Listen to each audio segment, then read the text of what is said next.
같이 보실 말씀은 디모데전서 1장 12절로 20절까지의 말씀입니다. 한 목소리로 합독하시겠습니다.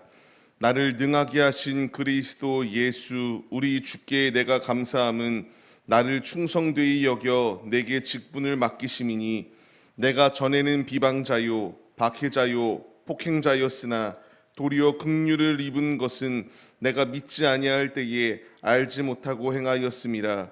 우리 주의 은혜가 그리스도 예수 안에 있는 믿음과 사랑과 함께 넘치도록 풍성하였도다. 미쁘다 모든 사람이 받을 만한 이 말이여, 그리스도 예수께서 죄인을 구원하시려고 세상에 임하셨다 하였도다. 죄인 중에 내가 괴순이라.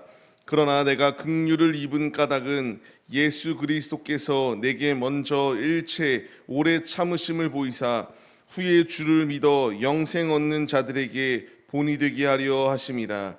영원한 왕 곧 썩지 아니하고 보이지 아니하고 홀로 하나이신 하나님께 존귀와 영광이 영원 무궁하도록 있을지어다. 아멘.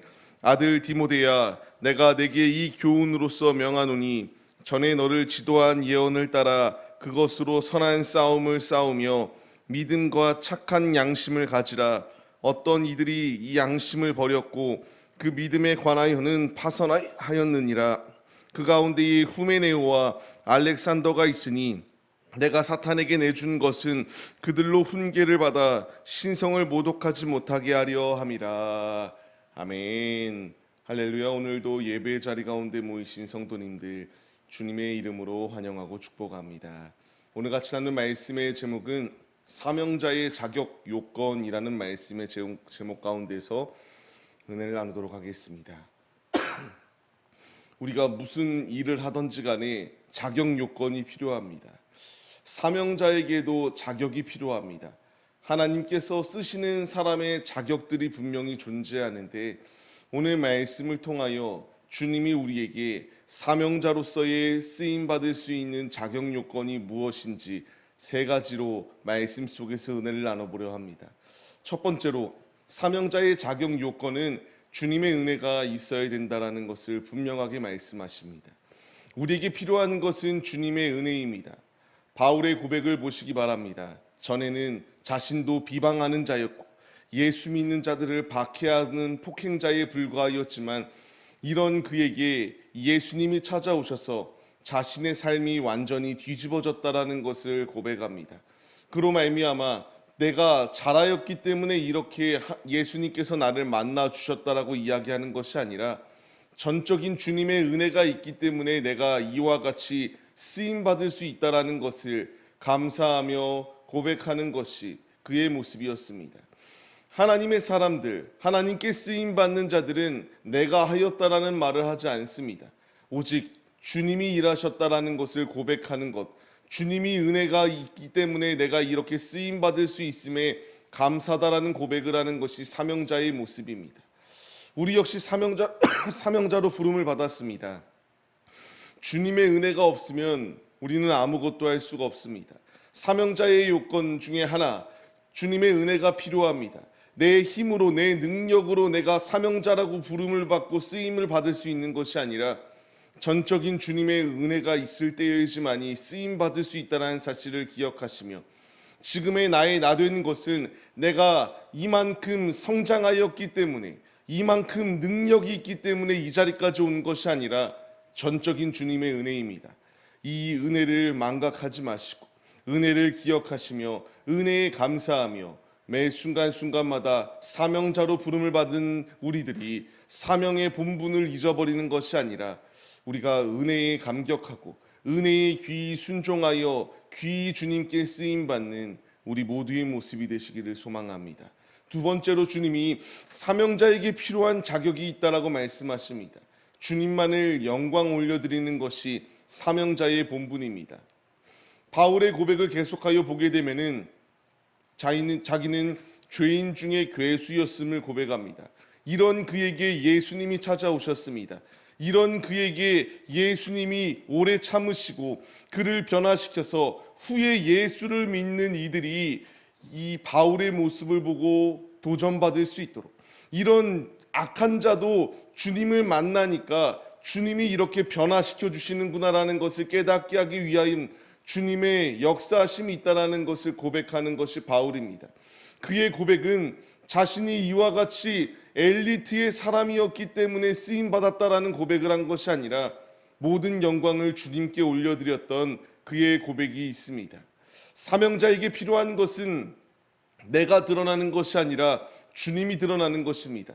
모든 영광은 주님께 올려드리는 이 슬로건을 가지고 우리도 사명자로 부름을 받은 자들로서 무엇을 하든 무엇을 먹든 오직 주님의 영광만을 드러내기에 앞장서는 자들이 되시기 바랍니다.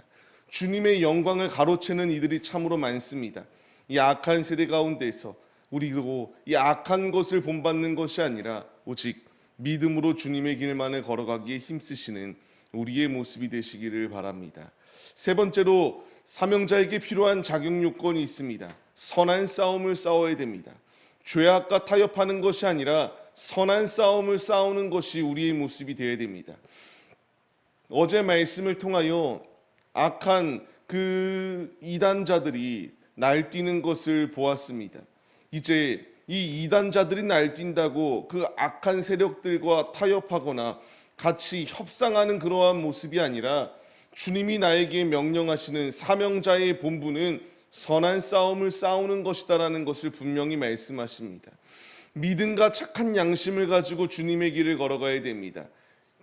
이와 같이 이단자들은 양심을 버리고 주님의 뜻을 버렸습니다. 그러나 하나님의 사람들은, 사명자들은 이 믿음의 양심을 가지고 선한 싸움을 싸우는 것이 우리의 모습이 되어야 됩니다.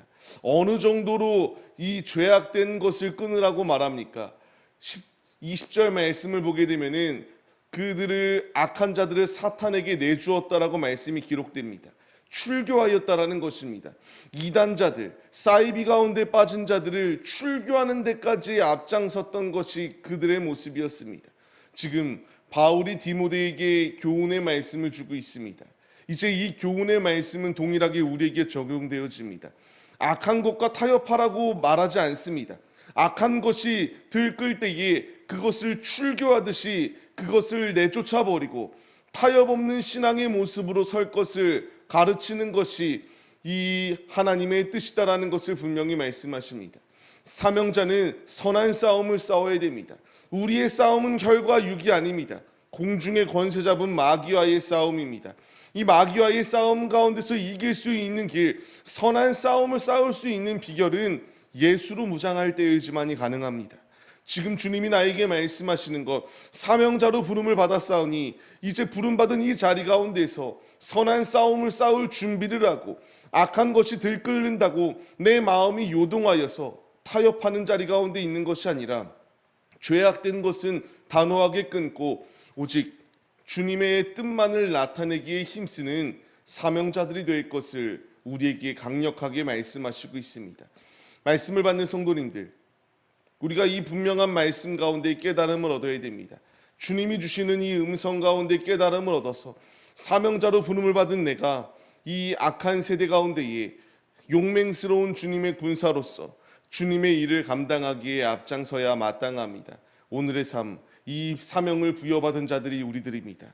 사명의 요건은 내 힘이 아니라 주님의 은혜요, 주님이 쓰시겠다라고 할 때에 주님께 영광 올려드리며 선한 싸움을 싸우면 주님이 우리를 더욱더 귀한 자리 가운데에 귀히 사용하시는 주님의 일꾼이 된다는 사실을 잊지 마시기 바랍니다. 이 분명한 사실을 잊지 마시고 무엇을 하든 어느 곳에 있든 주님이 나와 항상 함께 하시고 무소부재하신 주님께서 나를 지켜보고 계신다는 사실을 잊지 마시며 죄악된 것과 타협하는 것이 아니라 오직 믿음의 선한 싸움을 싸워 주님의 영광을 나타내시는 하나님의 신실한 자녀들의 모습, 하나님의 용맹스러운 군사들의 모습이 우리 모두의 모습이 되시기를 주님의 이름으로 간절히 축원합니다.